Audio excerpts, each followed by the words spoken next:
बूढ़े गिद्ध ने बताया कि कौन से लोग जीवन में बहुत दुखी रहते हैं, किस प्रकार के कर्मों से व्यक्ति जीवन में कंगाल हो जाता है, कौन से कर्मों से व्यक्ति राजा बन जाता है और कौन से कर्मों से व्यक्ति को भोजन भी नसीब नहीं होता है। आइए श्रोताओं, आप देख रहे हैं YouTube चैनल की अद्भुत प्रस्तुति। आप सभी विद्वानों का, श्रोताओं का और भक्तों का एक बार फिर से हार्दिक स्वागत और अभिनंदन करता हूं। एक समय की बात है कि एक प्रसिद्ध नीलगिरी नामक पर्वत पर कुछ पक्षी रहा करते थे और पक्षी प्रातःकाल एक बूढ़ा गिद्ध रहता था, उस बूढ़े गिद्ध के पास ज्ञान चर्चा करने जाया करते थे। एक दिन की बात है, ज्ञान चर्चा चल रही थी पक्षियों में। तभी एक पक्षी बूढ़े गिद्ध से कहने लगा, हे महाशय, मैं ये जानना चाहता हूं कि व्यक्ति के कौन से कर्म व्यक्ति को कंगाल बना देते हैं, कौन से कर्मों से प्राणी राजा बन जाता है और कौन से कर्मों से उसे भोजन भी नसीब नहीं होता है और कौन से कर्मों से वो जीवन भर कष्ट पाता रहता है। यह बात सुनकर के वह बूढ़ा गिद्ध बोला कि हे पक्षियों, ध्यान से सुनिए, वास्तव में प्राणी के कर्म ही प्राणी का भविष्य तय करते हैं। जो जैसे कर्म करता है उसको वैसा ही फल मिलता है, इसमें तो कोई संदेह है ही नहीं। कर्म सिद्धांत अपने आप में एक अद्भुत है जिसको त्रिदेव भी मानते हैं। एक ऐसा सिद्धांत है जो कभी फेल नहीं होता। उस सिद्धांत के सामने भाग्य भी फेल हो जाता है, लेकिन कर्म सिद्धांत कभी भी पराजित नहीं होता। यह बात सुनकर के बूढ़ा गिद्ध कहने लगा कि हे पक्षियों, इसके लिए मैं तुम्हें एक प्रसिद्ध कहानी सुनाता हूं। ध्यान से सुनिए कि व्यक्ति कौन से कर्म करने से राजा बन जाता है। प्राचीन समय की बात है, एक प्रसिद्ध भोगवती नामक नगरी थी और उस भोगवती नामक नगरी में एक मदन सेन नामक राजा राज्य किया करते थे। राजा मदन सेन बड़े धर्मात्मा थे, ईश्वर भक्त थे, कर्तव्य परायण थे। उनकी प्रजा खुशहाल थी और ऐसे राजा का सम्मान होना तो स्वभाव की बात है। हे श्रोताओं, ध्यान से सुनने की बात है। एक दिन राजा ने अपने विद्वानों की सभा बुलाई, जिसमें दूर दूर से आए हुए बड़े बड़े वेदाचार्य, ब्राह्मण और बड़े बड़े विद्वान ऋषिगण विराजमान थे। तभी राजा ने धर्म चर्चा के समय एक प्रश्न पूछा और कहने लगे, हे सभासदों, ध्यान से सुनो, मुझे ये बताओ कि जिस समय, जिस घड़ी में मेरा जन्म हुआ था, उस समय ना जाने कितने जातकों का जन्म हुआ होगा, कितनी जनता में बच्चे पैदा हुए होंगे, परंतु क्या वो सभी राजा बने? और यदि सभी राजा बन गए तो उनके राज्य कहां चल रहे हैं? और यदि वो सभी राजा नहीं बने तो फिर मैं ही राजा क्यों बना? हे विद्वानों, मेरी इस शंका का समाधान कीजिए। देखिए श्रोताओं, राजा के इस प्रश्न को सुनने के बाद सभी विद्वानों की गर्दनें नीची हो गईं। किसी के पास उनके प्रश्न का कोई जवाब नहीं था। तभी एक बूढ़ा विद्वान तेजस्वी ऋषि कहने लगा, हे महाराज, बस एक छोटा सा प्रश्न है, परंतु राजन, इस सभा में तो आपके प्रश्न का उत्तर कोई देगा नहीं, क्योंकि हम तो आपके प्रश्न का उत्तर सैद्धांतिक तरीके से देंगे, परंतु आपको प्रैक्टिकली उत्तर चाहिए। तो आप ऐसा करें, यहां से 12 कोस की दूरी पर एक साधु निर्जन वन में तपस्या कर रहे हैं, आप उनके पास चले जाएं और वो साधु महाराज जरूर आपके प्रश्न का जवाब देंगे। राजा ने यह बात सुनी तो राजा बड़ा प्रसन्न हुआ। राजा ने वन में जाने की तैयारी की, अपने घोड़े को सजाया और घोड़े पर राजसी अंदाज में बैठ करके अपने प्रश्न पूछने के लिए महाराज मदन सेन चल देते हैं। राजा चले जा रहे हैं और जब 12 कोस का सफर किया तो देखते हैं कि एक साधु ने बहुत बड़ा धूना लगा रखा है और धूना में अंगार धधक रहे हैं और उन अंगारों को साधु खा रहा है, गरम गरम कोयलाओं को खा रहा है। अब तो ये देख करके राजा को आश्चर्य हुआ। राजा ने मन में विचार किया, ये बड़ा तेजस्वी लगता है, ये तो अंगारे खा रहा है। परंतु राजा को दूर से ही देख करके वह साधु कहने लगे कि हे राजन, मेरे पास समय नहीं है, तुम देखते नहीं मैं भूखा मरा जा रहा हूं और दोनों हाथों से अंगारे खा रहा हूं, गरम गरम कोयला खा रहा हूं और न जाने ये कोयला कहां चले जाते हैं। इसलिए तुम्हारे प्रश्न का उत्तर मैं नहीं दे सकता। तुम्हारे प्रश्न का उत्तर मुझसे आगे 12 कोस दूरी पर एक साधु तप रहे हैं और शायद वो आपके प्रश्न का उत्तर दे दें। राजा सोचने लगे कि इस साधु से मैंने जब तक प्रश्न नहीं पूछा, इनको कैसे पता चल गया कि मैं इनसे कोई प्रश्न पूछने के लिए आया हूं। वास्तव में ये साधु तो विलक्षण हैं, अद्भुत हैं और तेजस्वी हैं, परंतु ये अंगारे क्यों खा रहे हैं। अब तो राजा को और उसमें रुचि जागृत हो गई। राजा सोचने लगा कि चलो 12 कोस दूर और चलता हूं। निर्जन वन था, दुर्गम पहाड़ियों का रास्ता था, जंगली हिंसक पशु उस वन में विचरण कर रहे थे, परंतु राजा को प्रश्न की जिज्ञासा थी। राजा तो अपने प्रश्न को जानना चाहता था कि आखिरकार किस कर्म के प्रभाव से वह राजा बना। हे पक्षियों, बूढ़ा गिद्ध कहने लगा कि ध्यान से सुनो।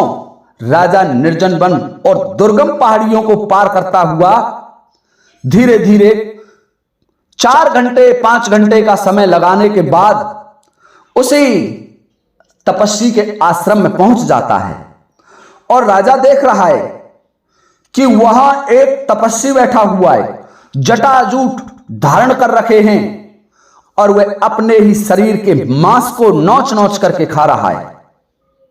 राजा ने जब यह देखा तो राजा बड़ा विचलित हुआ।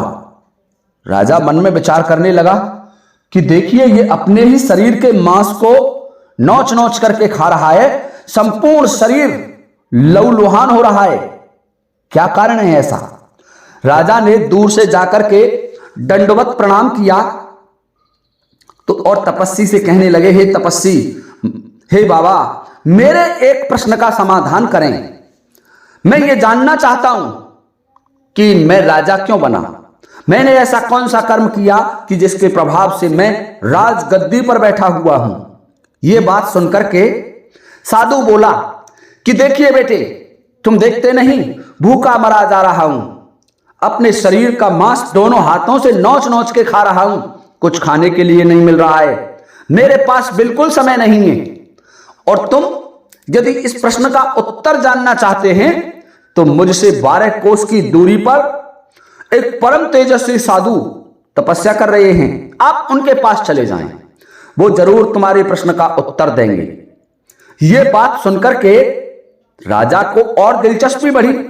राजा सोचने लगा, ये 2 विचित्र साधु मिले थे, तीसरा साधु और भी विचित्र हो सकता है। ऐसा सोच करके राजा आगे बढ़े तो दुर्गम मार्ग था, कांटों से भरा हुआ रास्ता, परंतु राजा का उद्देश्य अपने प्रश्न को जानना था। इसलिए राजा पुनः घोड़े पर सवार हो गया और दुर्गम मार्ग को पार करता हुआ चला जा रहा है। राजा विचार करने लगा, इन साधुओं की क्या दशा है, इनके पास बात करने के लिए भी समय नहीं है, क्या है भगवान की विचित्र लीला। जब राजा 12 कोस की दूरी और आगे बढ़ गए तो वहां देखते हैं कि एक साधु ने राख का ढेर लगा रखा है और राख के ढेर पर बैठा हुआ है, बहुत बड़ा विशाल ढेर है और दोनों हाथों से राख को खा रहा है। राजा को उस साधु को देख करके बड़ा आश्चर्य हुआ। राजा मन में विचार करने लगे, क्या विचित्र साधु है। वास्तविकता तो यह है कि आखिरकार ये साधु इस रेत को और राख को क्यों खा रहा है? राजा उसे देख करके अचंभित हो जाता है। राजा के आश्चर्य का ठिकाना नहीं रहा। वो विचित्र पुरुष देख करके कहने लगा कि हे बाबा, मैं एक प्रश्न पूछने आया हूं।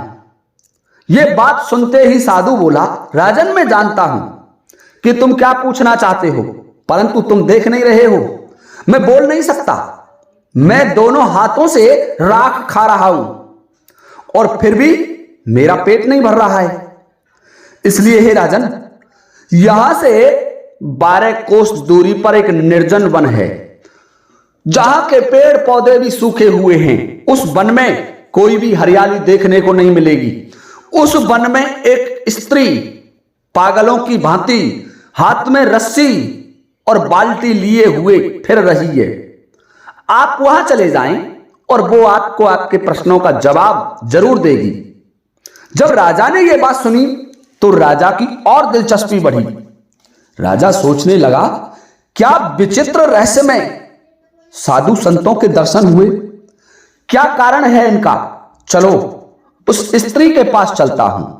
हे पक्षियों, बूढ़ा गिद्ध बोला कि राजा उत्सुकता बस, राजा को तो जानकारी लेनी थी अपने पूर्व जन्म की कि उसने क्या कर्म किया है, जिस कर्म के प्रभाव से वो राजा बना है। राजा पुनः चल देता है। हे दर्शकों, राजा 12 कोस का सफर करने के बाद देखता है कि एक ऐसा वन आ गया है जहां घास भी जली हुई है, घास की पत्ती भी हरी नहीं है, संपूर्ण इलाका सूखा हुआ है।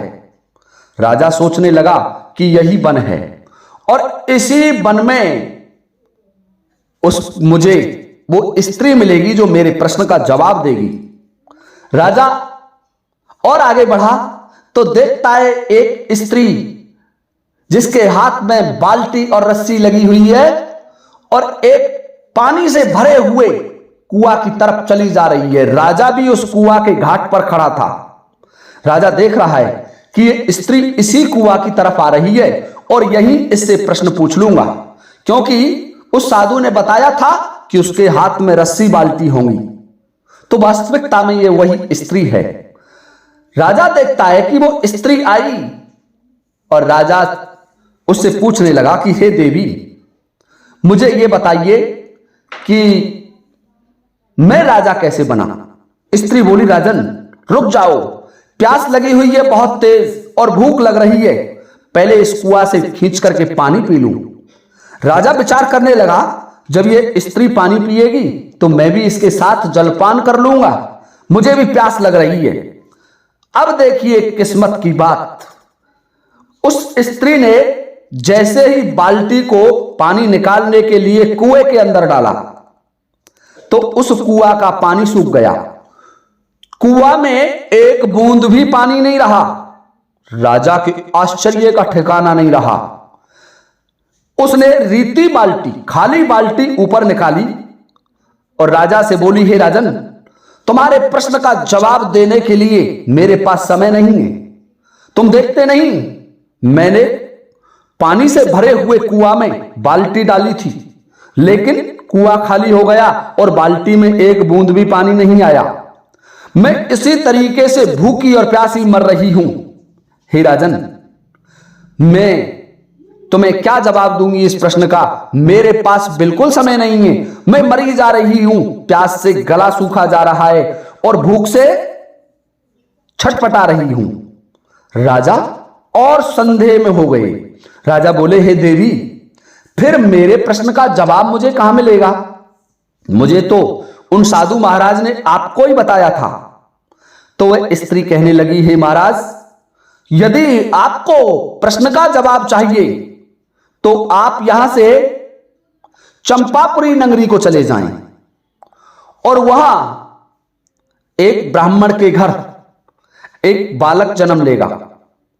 परंतु राजन सावधान, आज से तीसरे दिन प्रातःकाल 7 बजे उस बालक का जन्म हो जाएगा और वह केवल 5 मिनट जीवित रहेगा।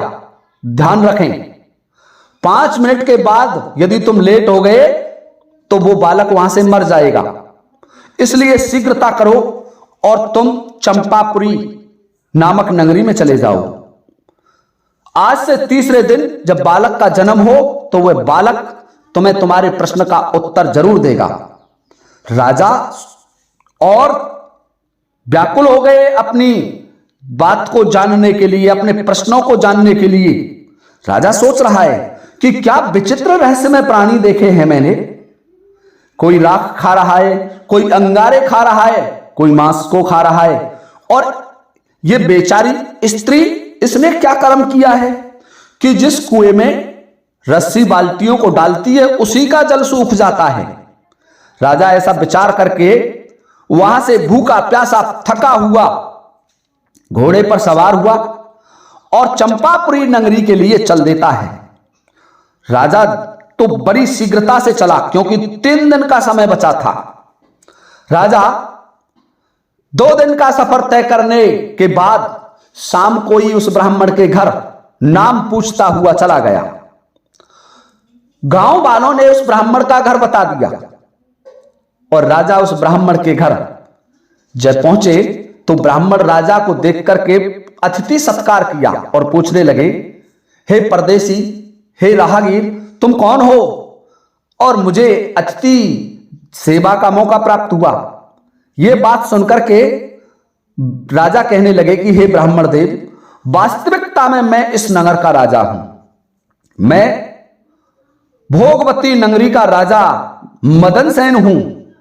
यह बात जब ब्राह्मण ने सुनी तो ब्राह्मण बड़े प्रसन्न हुए और सोचने लगे, अहो भाग्यम, हमारे घर पर महाराजा मदन सेन, क्या बात है, कितना अच्छा अवसर है ये। महाराज ने ब्राह्मण को कहा कि हे ब्राह्मण देव, आप परेशान ना हो, मैं एक साधारण चारपाई पर सोऊंगा और सादा भोजन करूंगा। मुझे केवल भोजन करने के लिए 2 रोटियां भेज देना और मैं मेरा घोड़ा यहीं बांध देता हूं, इसको कुछ खाने के लिए चारा दे देना। ब्राह्मण बड़ा प्रसन्न हुआ। ब्राह्मण ने राजा की बड़ी सेवा की और मध्य रात्रि तक ब्राह्मण और राजा की ज्ञान चर्चाएं चलती रहीं। ब्राह्मण का संपूर्ण परिवार बैठा हुआ था और उसकी वो गर्भवती स्त्री बैठी हुई थी जिसके गर्भ से बालक होना था। राजा ब्राह्मण से कहने लगे, हे ब्राह्मण देव, रात्रि निकलने वाली है और ठीक 7 बजे तुम्हारी इस पत्नी के गर्भ से एक सुंदर बालक का जन्म होगा। परंतु हे राजन, तुम्हें जैसे ही उस बालक का जन्म हो जाए, उस बालक को एक क्षण का समय नष्ट किए बिना मेरे पास लेकर के आना है। हे राजन, हे ब्राह्मण देव, तुम्हारा बालक बड़ा अद्भुत और विलक्षण होगा और उस बालक से मुझे कुछ बातें करनी है।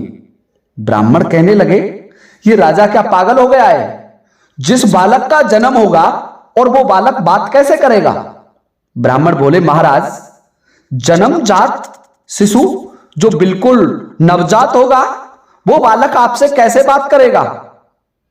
ये बात सुनकर के ब्राह्मण कहने लगा, राजन, ये बात सुनकर के राजा कहने लगा, हे ब्राह्मण देव, आप इसकी चिंता ना करें। बालक बात करेगा या नहीं करेगा, ये तो मेरा काम है। आप तो बालक के जन्म की प्रतीक्षा करें। हे श्रोताओं, कुछ देर बाद उस ब्राह्मण पत्नी के दर्द चलने लग जाते हैं, प्रसव पीड़ा होने लग जाती है और ब्राह्मण को भी ज्ञात हो गया कि महाराज को वास्तविकता में इस चीज का पता है। और जब 7 बजने को समय हुआ तो दर्द और तेज हो गए और फिक्स समय पर, जिस घड़ी में निर्धारित थी घड़ी, उसी घड़ी पर आकर के, उसी नक्षत्र में आकर के उस बालक का जन्म हो जाता है। और जैसे ही बालक का जन्म हुआ तो एक ब्राह्मण की पुत्री थी, उसने उस बालक को एक वस्त्र में लपेटा और वस्त्र में लपेट करके राजा के पास ले आई। राजा कहने लगा कि इसको तुम्हारे ही गोदी में रखिए, मुझे तो केवल इस बालक से बातें करनी है। संपूर्ण ब्राह्मण का परिवार देख रहा था। राजा कहने लगा कि हे बालक, तुम जानते हो मुझे तुम्हारे पास भेजने वाले कौन हैं, और मैं जानना चाहता हूं कि मैं राजा कैसे बना। यह बात सुनकर के वह बालक कहने लगा, महाराज मदन सेन, मैं जानता हूं। हे राजन, ध्यान से सुनिए, मैं तुम्हें एक कहानी सुनाता हूं। वैसे मेरे पास समय नहीं है, तुम देख रहे हो कि महज 5 मिनट का समय है और 5 मिनट बाद मैं मर जाऊंगा। यह बात जब ब्राह्मणों ने सुनी तो दुखी हुए कि ये हमारा पुत्र केवल 5 मिनट जीवित रहेगा, परंतु धैर्य धारण करके उसकी बात को सुनने लगे। और राजा से वह बालक कह रहा है कि हे महाराज, 7 जन्म पहले हम 5 भ्राता थे और एक हमारी माता थी। हम सभी राजा के प्रभावशाली पुत्र थे और बड़े पैसे वाले धन धान्य से संपन्न। एक दिन की बात है राजन कि हम एक रथ में बैठ करके चले जा रहे थे और हमें किसी निर्जन वन से निकलना था। साथ में राजमाता और हम 5 भाई एक ही रथ में बैठे हुए थे। हे राजन, ध्यान से सुनिए। मार्ग में जाकर के होनी का संयोग था, रथ का पहिया टूट जाता है, और जब रथ का पहिया टूट गया तो रथ चला नहीं, और इतनी जल्दी हमारे पास कोई सहायता नहीं आ सकती थी। हमने जो रथवान था उसको वापस राज्य में भेज दिया कि जाओ दूसरा रथ लेकर के आओ, और हम उसी वन में ठहर गए। हे राजन, हमें वहां 3 दिवस व्यतीत हो गए भूखे मरते मरते, परंतु हमें कुछ खाने को नहीं मिला और ना पीने को पानी मिला। तब तो हम हताश हो गए कि अब हमारे प्राण पखेरु उड़ने वाले हैं। तभी ईश्वर का संयोग था, मार्ग में वही कुछ दूरी पर एक झोला मिलता है और उस थैले में कुछ आटा भरा हुआ था, और उस आटे को हम लाए और लाकर के हमने उसको गूंथा। गूंथने के बाद उसकी हमने 6 बाटियां बना ली, 5 हम 5 भाइयों के लिए और 1 राजमाता के लिए। जब 5 बाटी सिक करके तैयार हो गई तो उसी समय हे राजन, एक दुर्बल शरीर वाला, जिसका शरीर दुबला पतला था, हड्डी हड्डी दिखाई दे रही थी, और भूख से छटपटाता हुआ एक साधु चला आया। और साधु हमें देख करके बोला, बाटियों को देख करके, कि हे बालको, मैं 7 दिन से भूखा हूं, यदि आप मुझे बाटी प्रदान कर दें तो मैं बच सकता हूं, नहीं तो मेरे प्राण भूख के मारे निकल जाएंगे। सबसे पहले हे राजन, तुमने जो पहले वाला तपस्वी देखा था, जो अंगारे खा रहा था, वह क्रोध करके साधु से बोला, मैं ये मेरे हिस्से की बाटी तुम्हें दे दूंगा तो मैं क्या अंगार खाऊंगा? परंतु साधु चुप रहे। हे महाराज, दूसरे तुम्हारे भाई के पास पहुंचा हुआ साधु उससे बोला कि हे बेटे, मेरे प्राण बच जाएंगे, तुम्हारे हिस्से की बाटी दे दो। परंतु राजन, ध्यान से सुनो, वो दूसरा भाई क्या बोला कि मैं क्या मांस खाऊंगा? मैं क्या मेरा मांस खाऊंगा नोच नोच के, जो मेरे हिस्से की बाटी तुम्हें दे दूं? साधु तीसरे के पास गया और उससे कहने लगा कि हे भाई, मैं बहुत भूखा हूं, मरने वाला हूं, मुझे तुम्हारे हिस्से की बाटी दे दो। यह सुनकर के तीसरे वाला हमारा भाई कहने लगा कि मैं क्या धूर खाऊंगा? हे राजन, साधु और आगे बढ़ा, मेरे पास आया और मैंने क्रोध में आकर के, क्योंकि मुझे भूख लगी हुई थी, तो क्रोध में आकर के उस साधु से कहा कि हे साधु महाराज, जब मैं मेरे हिस्से का भोजन तुम्हें दे दूंगा तो मैं क्या मरूंगा या बचूंगा? मेरा क्या होगा? श्रोताओं, वह साधु वहां से भी राजमाता के पास गया। राजमाता से बोला कि हे राजमाता, तुम्हारे हिस्सा की बाटी यदि तुम मुझे दे दें तो मेरे प्राण बच जाएंगे। मैं 7 दिन से भूखा हूं।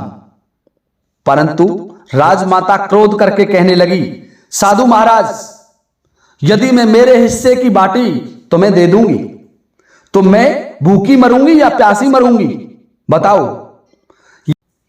राजमाता के वचन सुनकर के वह साधु उदास हृदय से मन में विचार करने लगा कि अब तो मेरे प्राण निकल ही जाएंगे। और हे राजन, अब उसके पास कोई चारा नहीं बचा था। साधु तुम्हारे पास गए और तुमसे जाकर के कहने लगे, हे बेटे, मैं काफी दिनों से भूखा मर रहा हूं, मेरे पास खाने के लिए कुछ भी नहीं है, मुझे भोजन ग्रहण किए 7 दिवस बीत गए, तुम देख रहे हो कि मैं मरने वाला हूं। यदि आप इस बाटी का आधा हिस्सा मुझे दे दें तो मैं बच सकता हूं। हे राजन, आपने साधु की बात सुनी और अपने हिस्से की संपूर्ण बाटी उस साधु को दे दी और साधु उस बाटी को खाकर के आशीर्वाद देता हुआ चला गया। हे महाराज, अब ध्यान से देखिए, जिसने यह कहा था कि मैं क्या अंगारे खाऊंगा, तो राजन वह तपस्वी तुमको पहले मिला था, देख लो वो अंगारे खा रहा है। और जिसने साधु महाराज से यह कहा कि मैं क्या मेरा मांस नोच नोच के खाऊंगा, तो वो दोनों हाथों से अपने शरीर का मांस नोच के खा रहा था। आपने उस तपस्वी को देखा था और फिर भी भूखा मर रहा है, संपूर्ण शरीर लहू लुहान हो रहा था। और हे राजन, जिसने ये कहा था साधु महाराज से कि मैं मेरे हिस्से का भोजन तुम्हें दे दूं तो मैं क्या धूर खाऊंगा, तो वो जो राख के गल्ले पर बैठा हुआ था, राख के ढेर पर बैठा हुआ था, वो राख खा रहा है।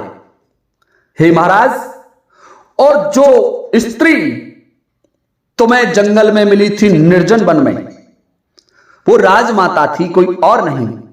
और उसने उस साधु से कहा था, यदि मेरे हिस्से का भोजन मैं आपको दे दूं तो मैं क्या भूखी मरूंगी या प्यासी मरूंगी। हे राजन, देख लो ईश्वर का संयोग, वह ना भूखी रहती है ना प्यासी रहती है। जिस कुएं में रस्सी और बाल्टी लेकर के पहुंचती है, उसी कुआं का जल सूख जाता है। हे महाराज, और मुझे देख लो, मैंने साधु महाराज से कहा था कि मैं मेरे हिस्से का भोजन जब तुम्हें दे दूंगा तो मैं भूखा मरूंगा, तो मैं क्या मरूंगा या बचूंगा। तो हे राजन, देख लीजिए मेरी हालत क्या है। मैं जन्म लेता हूं और मर जाता हूं, केवल 5 मिनट जीवित रहता हूं और जन्म लेने के बाद पुनः मृत्यु को प्राप्त हो जाता हूं। हे महाराज, मेरी ये दुर्गति हो रही है और ऐसा करते करते 7 जन्म बीत गए। राजा कहने लगे कि हे बालक, अब तुम्हारा उद्धार कैसे होगा, तुम 5 का उद्धार कैसे हो। यह बात सुनकर के वो बालक कहने लगा कि हे महाराज, अब तुम्हारे दर्शन से हमारे सभी के पाप नष्ट हो गए, तुम दिव्य पुरुष हो, एक राजा हो, इसलिए हे राजन, जो तपस्वी हैं अब आपको नहीं मिलेंगे। वो तपस्वी भी मोक्ष को प्राप्त हो गए, उनका वो धूर खाना, मांस खाना और अंगार खाना छूट गया है।